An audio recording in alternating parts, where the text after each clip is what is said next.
We were all waiting. We were like, okay, when's this gonna be over? What's the report gonna be? And then I think it was Alexa who tweeted. She was like, yeah, no one's talking, basically. Yeah, like they walked by, and it's again like you're in a crowded lobby.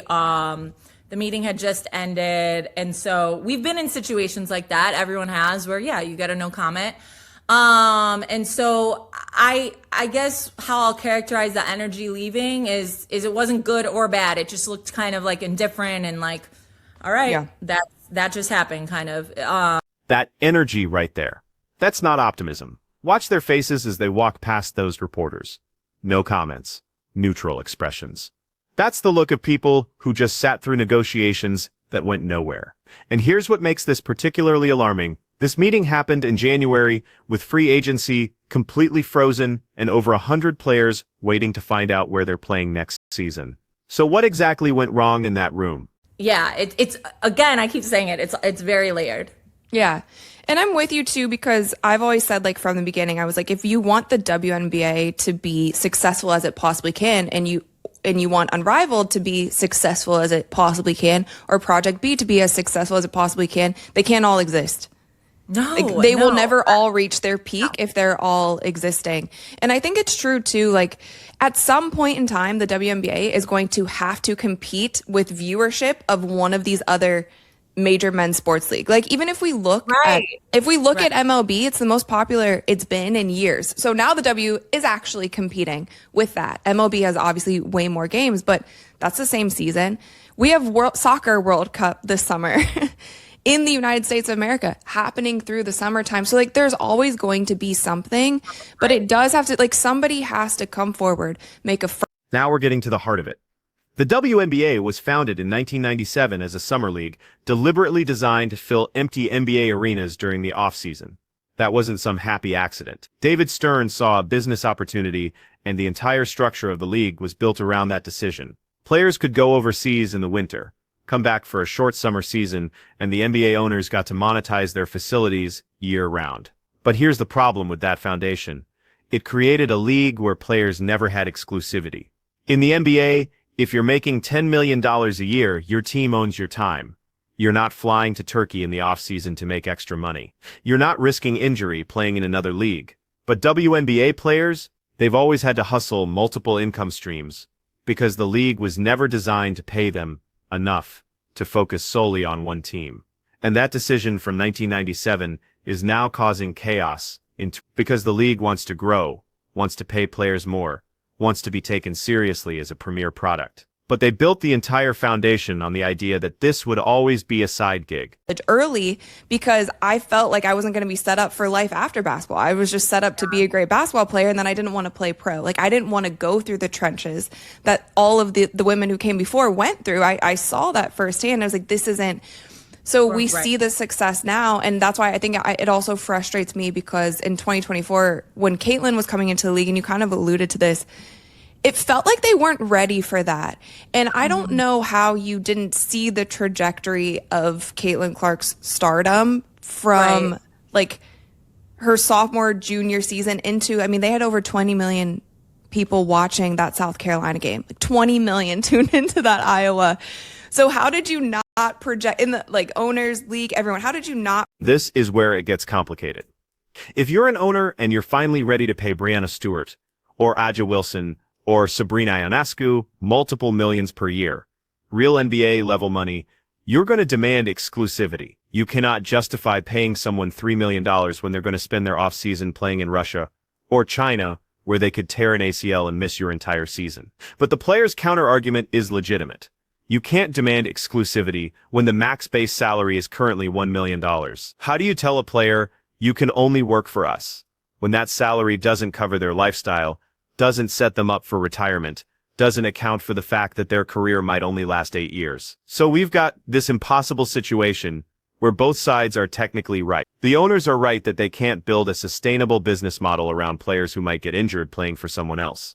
And the players are right that they can't accept exclusivity at current layer level. This was actually made, a lot of times these things are talked about, and then it's like, okay, do they actually lead to change? So to answer your question, yes, officiating is a huge problem. The physicality I've heard, like, I obviously listen to you, and I've heard some of your takes about the physicality. And I do think there's a degree of physicality which can jeopardize the game.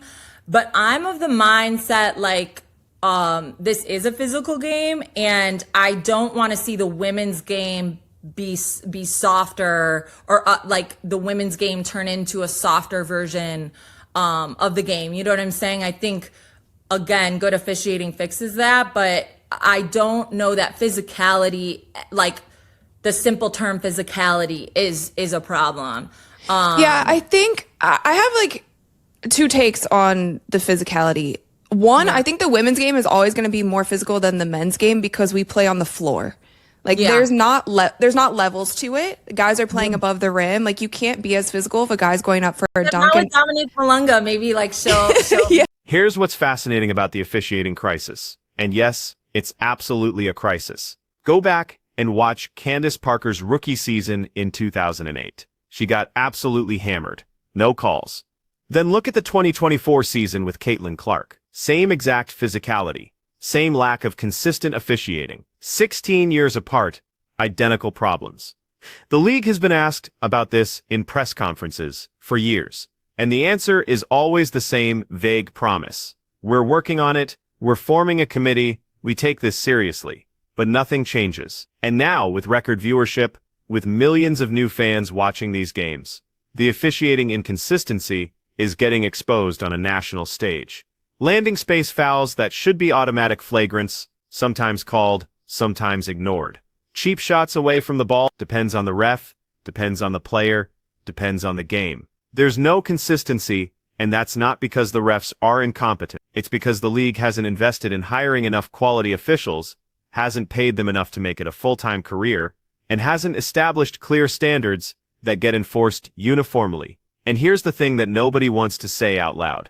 The NBA protects its superstars. LeBron James gets a different whistle than a rookie. That's just reality. The league knows that keeping their stars healthy and on the floor is good for business. But the WNBA has been so worried about appearing fair, so concerned about not showing favoritism, that they've created a situation where nobody gets protected. And as a result, you've got generational talents getting undercut on landing space fouls with no consequences. There's levels to it, and it's not always going to be a player should not always have to speak on X, Y, and Z if they don't feel comfortable to do so. You know what I'm saying? And so again, there is that intersectionality that's unavoidable, but at the same note, that doesn't make someone who's coming into the space and covering it as a sport a bad person either. The same way it doesn't make a player who's focusing on the sport a bad person. And so just to add to that, I'll say I agree with you about the turning of the tide, and again, we're lucky to have voices like Candace and other players, retired players, who are coming to the game and being critical of the game and aren't kissing or kissing babies and shaking hands. They're here to legitimize it, and I think if that means you bear the brunt of criticism along the way. The Kennedy Carter incident is the perfect example of how this discourse gets hijacked. August 2024, Fever versus Sky. Ball is dead, play has stopped, and Kennedy lowers her shoulder and checks Caitlin Clark to the ground. That's not a basketball play. That's not physicality. That's a cheap shot, and it should have been called immediately. But what happened instead? The call got reviewed later, upgraded to a flagrant in hindsight, and then the discourse exploded. Suddenly, you've got people who have never watched a WNBA game in their lives rushing to defend Caitlin. You've got political commentators making it about race and sexuality. You've got think pieces from major publications about protecting white players. And all of that noise completely buried the actual basketball issue. The officiating was terrible in that moment, and it cost Chicago the game. They lost by 1 point. Kennedy's flagrant took her out of a crucial possession. That's the story. That's what should have been discussed. But instead, it became this cultural flashpoint where you couldn't even analyze the play without being accused of having some agenda. This is what makes covering the women's game so difficult right now. You want to treat it like any other sport. Call out bad plays, critique poor officiating, analyze strategy. But there's this layer of sensitivity where any criticism gets interpreted through these external cultural lenses that have nothing to do with basketball. Or been differed player to player from those that I've spoken to. I think where some difference comes in is there are players at all stages of their careers. So their emphasis or the way they're communicating what needs to be done in this moment, that's where you're seeing some of the difference happen, right? Because for example, what do you mean different stages? Look at Natasha Cloud, for example. Like, this is a player who's a veteran, has more years behind her than ahead of her, and her emphasis and also her communication style has, through her career has always been very fiery, has very strong opinions, et cetera, et cetera. And so I think when you consider the future. Now let's talk about what's actually on the table in these negotiations, because this is where it gets really interesting. The union has proposed removing the core designation system.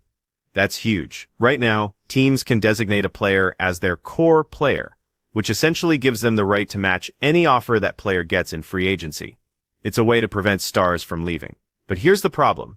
By the time a WNBA player gets through their rookie scale contract, which is 3 years guaranteed plus a team option for year 4, and then 2 years of rotated free agency, they're pushing 30 years old before they have full control over where they play. Compare that to the NBA, where players can hit unrestricted free agency in their mid-20s and sign max deals that set them up for life. The union is also pushing for changes to restricted free agency rules, expansion of roster sizes, and improvements to the revenue-sharing model. And all of this is happening while the league is simultaneously trying to figure out expansion draft rules for Portland and Toronto, which still haven't been communicated to any of the teams. Think about what that means. Teams don't know how many players they can protect in the expansion draft. They don't know what the salary cap is going to be under the new CBA. They don't know which players are going to be free agents versus restricted versus core designated. And they're supposed to be making decisions about their rosters right now. To go on, does that mean that there's not, having those conversations, in my opinion, does not equate to necessarily actual fracturing. I think actual fracturing means there is a huge divide between the number of players that, again, want to sign a contract today and those that don't. And if there was that huge divide, the vote on the, strike authorization wouldn't have been so largely in favor. So I think, again, there's nuance to that conversation of fracturing. And if there was actually a heavy fracture, I think we would have seen, a difference in that vote. And I also think, again, having conversations about why a player feels this way versus a player feeling that way. The sustainability question is legitimate, but it's also being used as a negotiating tactic. Yes, there's always a risk that viewership could drop. Yes, the league has to be careful about overextending financially. But let's be honest about what's really happening here. The league showed up to that January meeting without a proposal. That wasn't an accident. That was strategy. By not presenting a counteroffer, the league is putting pressure on the players. Free agency is frozen. The season is supposed to start in May. Players like Kelsey Plum and Nneka Ogwumike are trying to negotiate new contracts while playing in Unrivaled, and they can't even visit teams or have serious discussions because there's no CBA framework in place. And the longer this drags out, the more pressure builds on the players to accept whatever deal gets offered, because nobody wants to be responsible for delaying or canceling the season. Not after 2024's record ratings, not after Caitlin Clark just brought millions of new fans to the league. The optics of a strike or a delayed season would be catastrophic. So the league knows they have leverage. They can afford to wait. They can afford to let the pressure build, because at the end of the day, the players need the season more than the owners do. The season will be delayed is because not only do they have to hold the expansion draft, but they have to notify Portland and Toronto of the rules of the expansion draft, and then notify the entire league of the rules of the expansion draft, and give proper time to make those decisions as far as. So none of that has been given to any of the teams, not even the rules? Not to my knowledge. So all teams are in the dark right now of like how this expansion draft is going to work? Yeah, the rules have not been shared with the league. And now that could be different if someone else has something to report that's different. But I have not been told that teams have the rules of the expansion draft yet. Well, I mean, because even if it was protecting 4 players or 5, like that makes a difference. A huge difference. Like just those little things because of the free agency market right now. Right. So, right. Yikes. Okay. It's a lot of like everybody being in the dark because of. Here's what makes this moment so critical for the future of women's basketball. This is the first time in WNBA history where the players actually have real leverage. Previous CBAs were negotiated when the league was struggling, when viewership was stagnant, when nobody was paying attention. The players had to take whatever they could get. But 2024 changed everything. The national championship game between Iowa and South Carolina drew over 20 million viewers. Caitlin Clark's rookie season brought unprecedented media attention. Attendance records were shattered across the league. Suddenly, major brands are investing in women's basketball. Media rights deals are getting renegotiated. The entire landscape shifted in 1 year. So the players are looking at this CBA negotiation and thinking, if not now, when? If we don't push for transformational change right now, when we have the most leverage we've ever had, when are we going to get another chance? But the league is countering with prove it's sustainable first. Prove this isn't just a Caitlin Clark bubble. Prove that viewership will stay high when she retires. Prove that fans will keep showing up when the novelty wears off. And until you prove that, we're not going to commit to the kind of financial structure you're asking for. And that's the fundamental tension. The players want to capitalize on this moment of momentum. The league wants to protect itself against the possibility that this is temporary. Both positions are understandable. Both positions are backed by legitimate business concerns. But somebody has to blink first. And with every day that passes without a deal, the pressure builds. Free agency is stuck. Expansion teams can't plan. Players can't make decisions about their futures. And the clock is ticking toward what's supposed to be the most important season in league history. So here's the question we should all be asking. Was the WNBA actually prepared for the success they achieved? Because it's starting to look like they built a league designed for obscurity. And now that they're finally getting attention, they don't have the infrastructure in place to handle it. The officiating isn't ready. The CBA structure isn't ready. The expansion process isn't ready. They wanted growth. They got it. And now they're scrambling to figure out what to do with it. The next few weeks are going to determine whether the WNBA capitalizes on this momentum or squanders it. Whether they treat this as the transformational moment it could be, or whether they play it safe and risk losing the players' trust entirely. Because here's the reality. Players like Breanna Stewart and Nneka Ogwumike and Napheesa Collier aren't going to get another chance at this. This is their window. Their prime earning years are happening right now during this moment of unprecedented attention. If the league doesn't meet them halfway, if the owners prioritize caution over ambition, these players are going to remember that. And 5 years from now, when the league is wondering why their stars aren't as invested, why the relationship between players and ownership feels adversarial, they're going to look back at this CBA negotiation as the moment where trust was either built or broken. So where do you stand on this? Do you think the players should hold firm and demand transformational change, even if it means delaying the season? Or do you think they should take a reasonable deal now and fight for more in the next CBA? Because there's no middle ground here. Somebody has to win this negotiation, and somebody has to lose. Drop your take in the comments. And if you want to stay updated on how this situation develops, hit that subscribe button, because this story is far from over.